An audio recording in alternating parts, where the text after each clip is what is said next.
Yo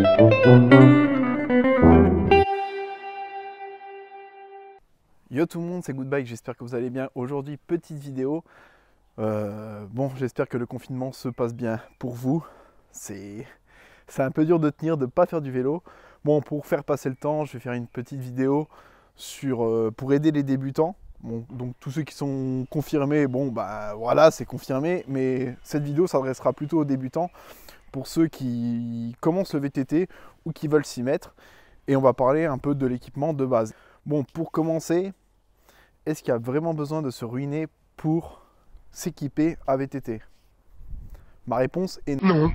La chose la plus importante que vous allez devoir faire en premier temps, c'est le budget que vous voulez mettre. Donc on passe tout de suite au premier élément que vous devrez acheter.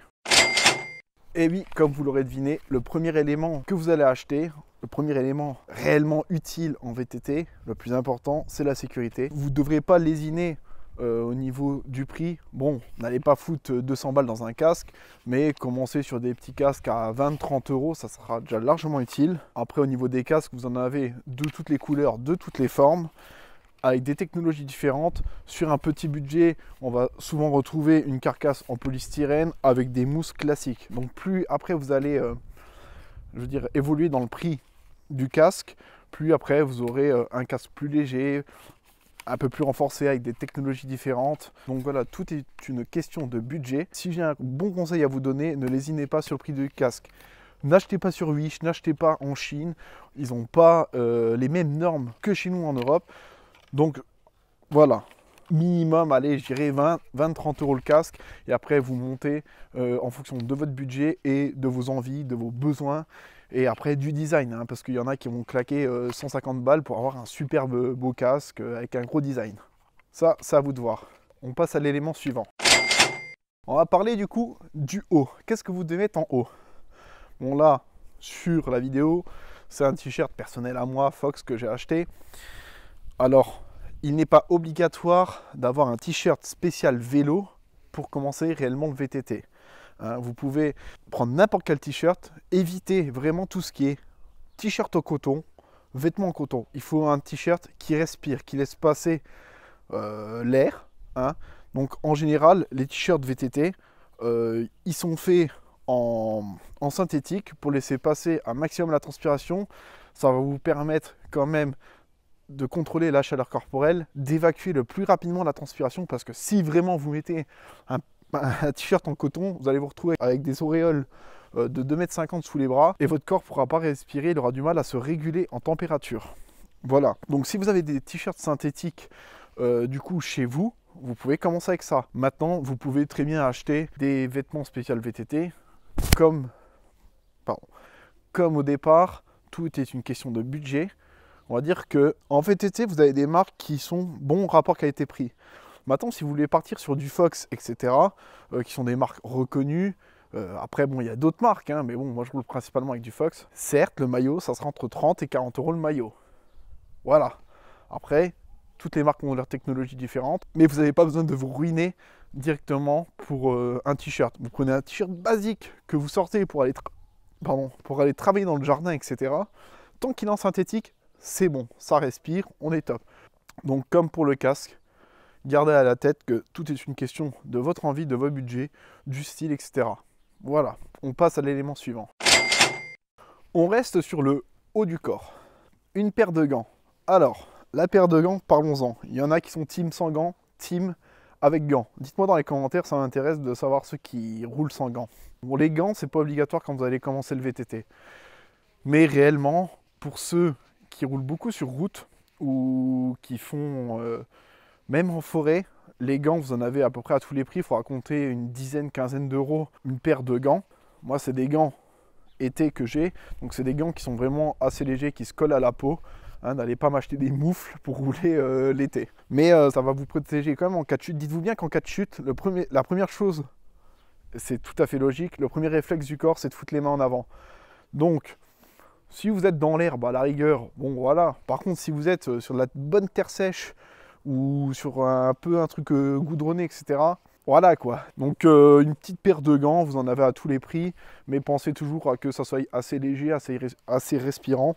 Maintenant, vous en avez des classiques comme les miens, simples, voilà, light pour ceux qui font du cross-country, all mountain, etc. Après, vous avez des modèles DH qui sont coqués sur le dessus des mains, etc. Donc, à vous de choisir. Soit vous roulez sans gants, vous prenez vos risques, etc. Soit vous prenez une petite paire de gants. On passe encore à un autre élément. On va passer du coup au bas. Vous pouvez acheter un short. Donc comme le maillot, vous n'êtes pas obligé d'acheter un short spécial vélo. Maintenant, le short spécial vélo, ce qui va vous apporter, ça c'est toujours en fonction des marques, etc. Moi, je roule principalement en Fox. Le gros avantage chez Fox, c'est que ils sont bien élastiques, donc c'est vachement agréable à rouler. Hein. C'est léger, la matière, elle vous gêne pas dans vos mouvements. Après, ce que vous allez retrouver sur les shorts de VTT, principalement aux shorts que vous allez trouver dans le commerce classique, quoi, vous allez avoir des boucles pour serrer directement, pour ajuster votre short au corps. Vous avez des petites poches, etc. Les shorts, tout est une question de marque, de technologie, etc. Pour un short comme le mien, Fox, alors sans la peau de chamois, hein, je vous montrerai ce que c'est une peau de chamois après, mais le short nu, on va dire, il faut compter en moyenne avec la technologie du coup bien stretch, etc. Il faudra compter en moyenne entre 50 € minimum si vous avez du bol à trouver sur une promotion. Sinon, ça va tourner plus dans les 60-70 € le short. Parfois, Fox les vend avec les peaux de chamois, parfois sans. Il faudra bien regarder. Voilà. Donc, un petit short. Après, comme au départ, tout est une question de budget et de choix surtout. Donc, on va passer à l'élément du coup qui vient normalement avec le short. Du coup, l'élément qui vient normalement, logiquement, avec le short d'origine, mais qu'il y a des marques qui ne le vendent pas avec, forcément, c'est la petite peau de chamois. Alors, la peau de chamois, les gars, premier truc. Avec ça, c'est vos couilles qui viennent toucher la peau de chamois, pas votre putain de boxeur, ok? C'est prévu pour rouler sans boxeur. Si vous roulez avec votre boxeur, votre slip, je ne sais pas ce que vous avez, ou votre coquille, par exemple, ça risque de faire mal. Après votre sortie, vous aurez le cul cramé au 6e degré. Vous allez devoir vous étaler de la crème pendant une semaine. Voilà. Au niveau des peaux de chamois, il y a plusieurs technologies, il y a plusieurs matières, etc. Vous avez les matières en mousse, vous avez les matières en gel. Tout est une question d'heure où vous allez être sur le vélo.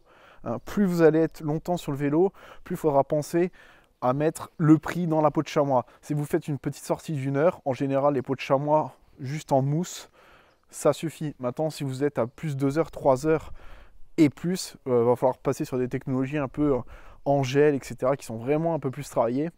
Après, sur les peaux de chamois, allez, je vais dire une peau de chamois classique, il faudra compter entre à peu près une vingtaine d'euros. Et après, vous montez en fonction de votre besoin, surtout. Hein, ne lésinez vraiment pas sur la peau de chamois. Bon, vous êtes débutant, n'allez pas me foutre 200 balles dans une peau de chamois, mais voilà, à partir de 20 €, vous pouvez commencer à partir sur une peau de chamois. Le plus important, c'est de ne rien mettre entre vous et la peau de chamois, à poil. Du coup, on passe au dernier élément qui pourra vous servir. Oui, je sais, elles sont dégueulasses. Quand vous allez commencer le vélo, en général vendu avec le vélo, c'est des pédales plates. Donc avec les pédales plates, vous pouvez prendre n'importe quelle chaussure. Pardon, mais attention à n'importe quelle chaussure. N'allez pas me sortir les mocassins du mariage pour aller faire du vélo. Bon, après, si vous n'avez pas envie de ruiner réellement une paire de baskets juste pour du vélo, vous pouvez acheter des chaussures spéciales VTT avec une semelle plate qui aura quand même un gris plus fort du coup pour adhérer à la pédale. Après, vous avez les chaussures comme les miennes, du coup avec pour les teams pédale auto. Ça aussi, ça m'intéresse, ceux qui sont pédale plate ou pédale auto, balancez-moi dans les commentaires votre avis sur les deux. On sait jamais, ça fait un débat pour tous ceux qui se posent la question. Bon, moi je suis plus pédale automatique. Pour en revenir, les pédales automatiques, c'est en général les toutes petites pédales que vous voyez sur les VTT où vous avez votre pied qui est accroché à la pédale. Voilà, cette vidéo ça reste aux débutants, donc on fait simple. Au niveau des chaussures, alors du coup, ça va être un investissement. Si vous avez déjà une paire de pédales automatiques, mais il est où l'oiseau là? Je fais ma vidéo là. Du coup, pour ceux qui voudraient passer aux pédales automatiques, soit vous en avez, soit il faudra en acheter. Pour une paire de pédales automatiques, je vous conseille fortement pour débuter une paire de Shimano. Les plus répandues, les plus simples, sont indestructibles ces pédales. Vous en trouverez aux alentours d'une vingtaine d'euros.